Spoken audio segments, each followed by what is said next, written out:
श्री कृष्ण कहते हैं, आप कितने भी अच्छे कर्म कर लो, लेकिन समाज आपके बुरे कार्यों को ही सदैव याद रखता है।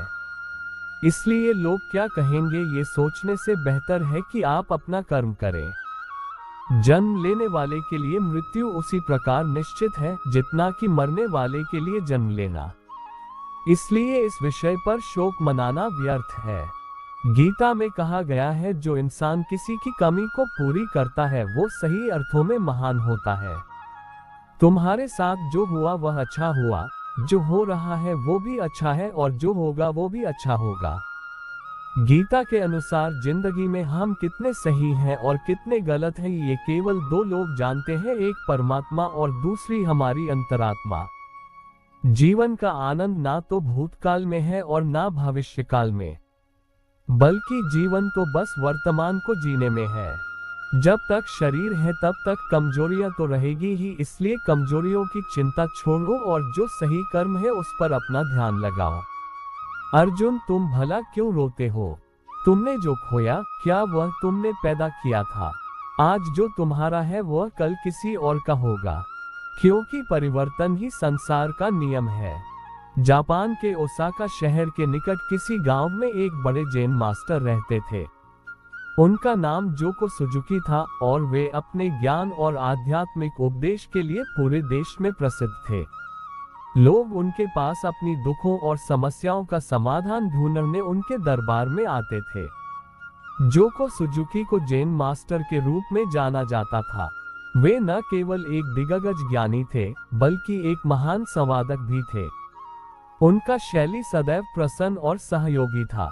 एक दिन जोको सुजुकी मौन जपने का सिलसिला छोड़कर अपने एक अनुयायी के साथ एक प्राकृतिक सैर पर निकले। जब वे एक गांव के पास पहुंचे तो वहां एक आदमी खड़ा था जो तीव्र रूप से उनका आलोचक कर रहा था। इस आदमी ने जोको सुजुकी के लिए बहुत से अपशब्द कहे और उनकी आलोचना की, लेकिन जोको सुजुकी ने उसके खिलाफ जाने की बजाय मुस्कुराया और शांत रूप से आगे बढ़े। आदमी ने जोको सुजुकी के पूर्वजों की नींद उड़ाई, उनके संतानों को कलंकित किया और उनके जीवन की हर बुराई को उजागर किया। पर जोको सुजुकी अब भी मुस्कुरा रहे थे। आदमी और भी क्रोधित हो गया और उनके आलोचनाओं को और भी तेजी से बढ़ा दिया। पर जोको सुजुकी ने इस पर भी ध्यान नहीं दिया और मुस्कुराते हुए चले गए। अनुयायी बहुत ही हैरान थे। वे जैन मास्टर से पूछते हैं, मास्टर, आपने उस व्यक्ति के साथ क्यों नहीं वाद विवाद किया? आपको उसकी बातों से कोई कष्ट नहीं हुआ? जोको सुजुकी कुछ नहीं बोले और उन्होंने अपने हाथ में एक मैले कपड़े को लिया और उसे अपने अनुयायी के सामने दिखाया और बोले, लो अपने कपड़े उतारकर इन्हें धारण कर लो। कपड़े में अजीब और असहम दुर्गंध आ रही थी। अनुयायी ने उनके हाथ में लेते ही उन्हें दूर फेंक दिया। जोको सुजुकी ने कहा, क्या हुआ? क्या तुम इन कपड़ों को नहीं ग्रहण कर सकते? ठीक वैसे ही मैं भी उस व्यक्ति द्वारा फेंके गए अपशब्दों को नहीं ग्रहण करता। याद रखो, अगर तुम किसी के बिना मतलब के भला बुरा कहने पर खुद क्रोधित हो जाते हो, तो इसका मतलब है कि तुम अपने शुद्ध और साफ कपड़ों की बजाय उसके फेंके हुए, फटे और पुराने कपड़ों को धारण कर रहे हो। ये घटना जोको सुजुकी की सीख और संवाद कला को दर्शाती है। उन्होंने दिखाया कि हमें अन्यों के अपमान पर राग नहीं करना चाहिए और हमें अपने शांति और सकारात्मकता को बरकरार रखना चाहिए। वे नकारात्मकता को पाने के बजाय सीखने का एक मौका मानते थे। इससे हमें ये सीखने को मिलता है कि अगर हम किसी के बिना मतलब के भला बुरा कहने पर स्वयं भी क्रोधित हो जाते हैं, तो इसका मतलब है कि हम अपने शुद्ध और साफ वस्त्रों की बजाय उसके फेंके हुए, फटे और पुराने कपड़ों को धारण कर रहे हैं। ये कहानी हमें ये शिक्षा देती है कि हमें अन्यों के अपमान पर उत्तरदायिता नहीं लेनी चाहिए और हमें अपने आत्मविश्वास और शांति को सुरक्षित रखना चाहिए, चाहे हमारे सामने कितनी भी चुनौतियां क्यों ना आए। गांव के किनारे एक बुजुर्ग किसान रहता था। उसका नाम रामू था। रामू जी ने अपना पूरा जीवन खेती में लगा दिया था और उनका समय बेटे, पोते और पोतियों के साथ बीतता था। एक दिन एक प्रसिद्ध संत उनके गांव आए। उनकी आगमन की खबर सुनकर रामू जी उनसे मिलने गए। वे संत ध्यान में डूबे हुए थे, लेकिन उन्होंने रामू जी के पूछे जाने पर उनके समस्याओं को सुना। रामू जी ने कहा, महात्मा, मुझे अपने जीवन में संतोष नहीं है। मेरे पास पैसों की कमी नहीं है, मेरे पास एक सुखद परिवार है, लेकिन मेरे मन को शांति नहीं मिलती। मैंने अपने परिवार के लिए अनेक प्रयास किए, लेकिन मुझे सच्चे सुख की खोज में कोई सफलता नहीं मिली। संत ने रामू जी की दिशा में देखते हुए कहा, बेटा, सुख और शांति की तलाश अच्छी बात है, लेकिन यह आपके स्वार्थ के आसपास नहीं है। जीवन में सच्चा सुख और शांति मोह और आसक्ति से बाहर है। रामू जी ने चिंताजनक आवाज में पूछा, महात्मा, तो मुझे ये सुख और शांति कैसे प्राप्त होगा? आप मुझे उसे प्राप्त करने का तरीका बताइए। संत ने प्रसन्नता के साथ कहा, बेटा, तुम अपने मोह और आसक्तियों से मुक्त होकर ही वास्तविक सुख और शांति प्राप्त कर सकते हो। जीवन के रिश्तों में बंध कर तुम सुख की परेशानियों में फंस जाते हो। चलो, मैं तुम्हें अपने साथ भक्ति के मार्ग पर ले जाता हूँ। ऐसा करने से तुम कष्टों से पूरी तरह मुक्त हो जाओगे। किसान को अपने परिवार से मोह था। वह बोला, महाराज, जरा पोते पोतियों के साथ समय गुजार लूं, फिर मैं आपके साथ चलूंगा। संत ने कहा, अच्छा, ठीक है। कुछ वर्षों के बाद संत वापस आए तो वृद्ध किसान इस बार बोला, जरा अपने पोते पोतियों का विवाह देख लूं, फिर मैं आपके साथ जरूर चलूंगा। संत ने इस बार भी किसान की बात में हामी भर दी। कुछ वर्षों के बाद फिर से संत आए तो उन्होंने देखा कि वृद्ध किसान के घर के बाहर एक कुत्ता बैठा है। संत ने अपने योगबल से जान लिया कि वृद्ध किसान की मृत्यु हो गई है और अब उसने इस कुत्ते के रूप में नया जन्म लिया है। मृत्यु तक रिश्तों के मोह में पड़े रहने से उसे कुत्ते का जन्म मिला है। संत ने योगबल से कुत्ते को उसके पूर्व जन्म की याद दिलाई और उससे कहा कि क्या तुम्हें अब मेरे साथ चलना है?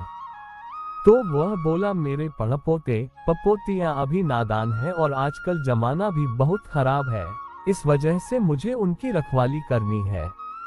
वो थोड़े समझदार हो जाए फिर मैं आपके साथ चलूंगा। संत हंसकर बोले, अब नहीं आऊंगा, क्योंकि तुम फिर कोई बहाना खोज लोगे। इस कहानी का सार ये है कि संसारी जीव कभी भी अपने परिवार के मोह से मुक्त नहीं हो पाता है।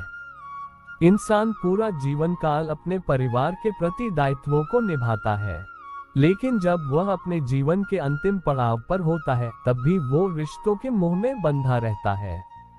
इंसान को अपने खुद के लिए इतना तो करना ही चाहिए कि कम से कम वृद्धावस्था में रिश्तों का मोह त्यागे और ईश्वर का नाम स्मरण कर मोक्ष का रास्ता चुने।